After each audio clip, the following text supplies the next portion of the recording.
안녕하세요, 선생님.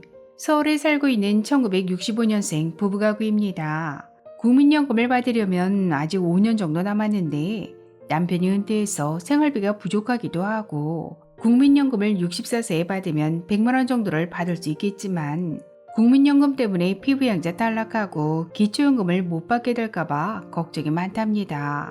그런데 국민연금을 당겨받아서 금액이 줄면 좀 아깝기는 하지만 그래도 부족한 생활비 보충하고 피부양자 기초연금에도 좀 유리하지 않을까요?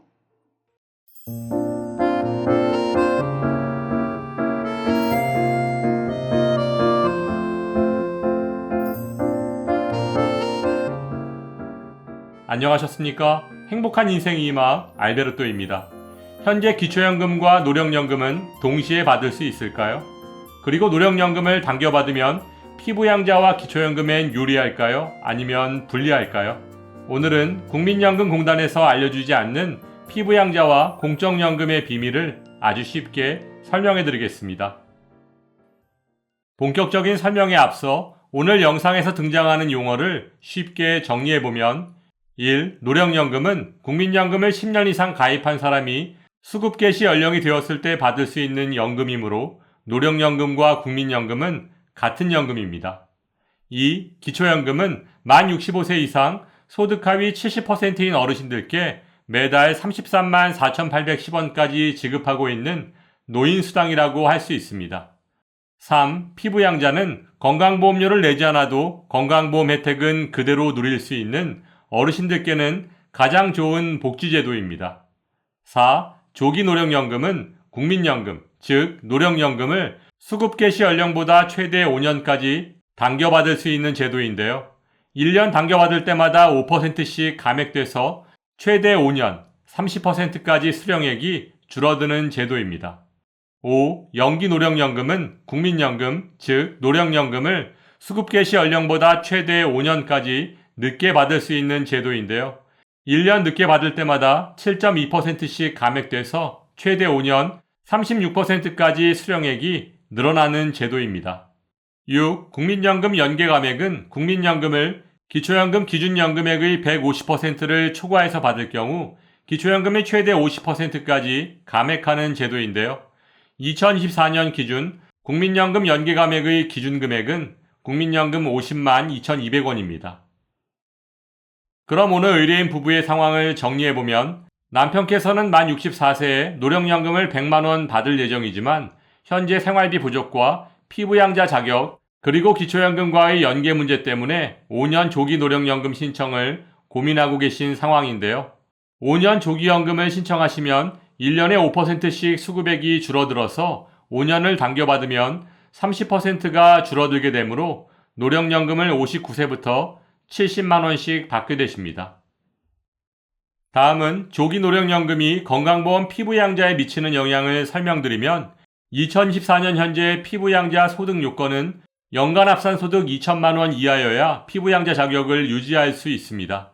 좀 더 쉽게 설명드리면 금융소득, 사업소득, 근로소득, 연금소득 등을 모두 합한 금액이 연간 2천만원 이하여야 한다는 것인데요.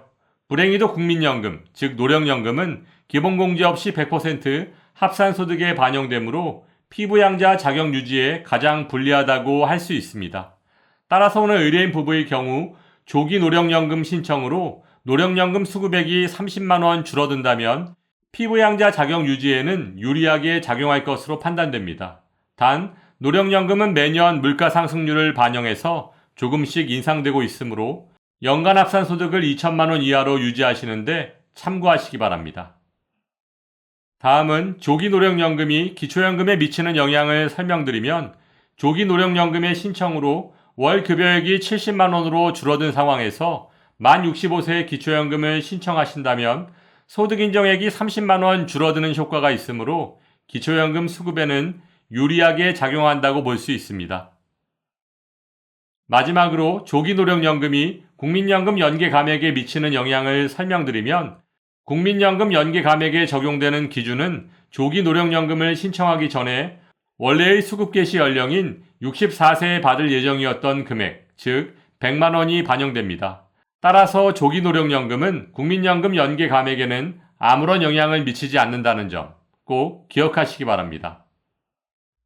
오늘 설명드린 조기연금 신규 수급자는 지난해 처음으로 10만 명을 돌파했고 현재 고금리 고물가의 경제 상황을 고려한다면 앞으로도 급속히 증가할 것으로 보여지는데요. 조기 노령연금은 실직이나 사업 실패 등으로 노후 생활에 어려움을 겪는 사람을 위해 1999년 처음 도입되었지만 정상 수령 개시 연령보다 최대 30%까지 감액되기 때문에 그동안 손해연금이라고 불리우며 조금씩 감소 추세였지만 최근 조기노령연금 수급자가 급격히 늘어나는 이유는 2022년 9월부터 시행된 건강보험 2단계 개편안 때문이라고 할 수 있습니다. 앞에서 설명드린 것처럼 건강보험 피부양자 소득 요건이 연간 합산소득 3,400만원 이하에서 2,000만원 이하로 강화되었기 때문에 조기노령연금 신청으로 월 수급액을 줄여서라도 피부양자 자격을 유지하려는 수단으로 이용하고 있는 것인데요. 실제로 1년 예상 금액이 2천만원 부근의 사람들 중 조기노령연금을 신청해서 피부양자 자격을 유지하려는 경우가 많은 것으로 나타났습니다. 여기에 1961년생부터 연금 수급 개시 연령이 만 63세로 1년 더 늦춰진 것도 한몫을 했다고 볼 수 있는데요. 수급 시기가 1년 늦춰져서 이 시기를 기다리기 어려운 사람들이 조기노령연금 신청에 나선 것으로 판단됩니다.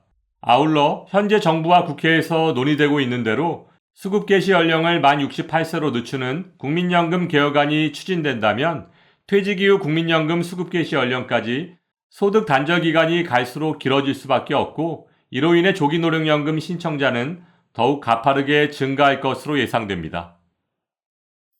오늘 말씀드린 것처럼 국민연금, 기초연금, 건강보험 등은 굉장히 복잡하게 연계되어 있어 어르신들께서 조기연금, 연기연금, 추납, 임의가입 등을 결정하기가 쉽지 않은 것이 사실입니다.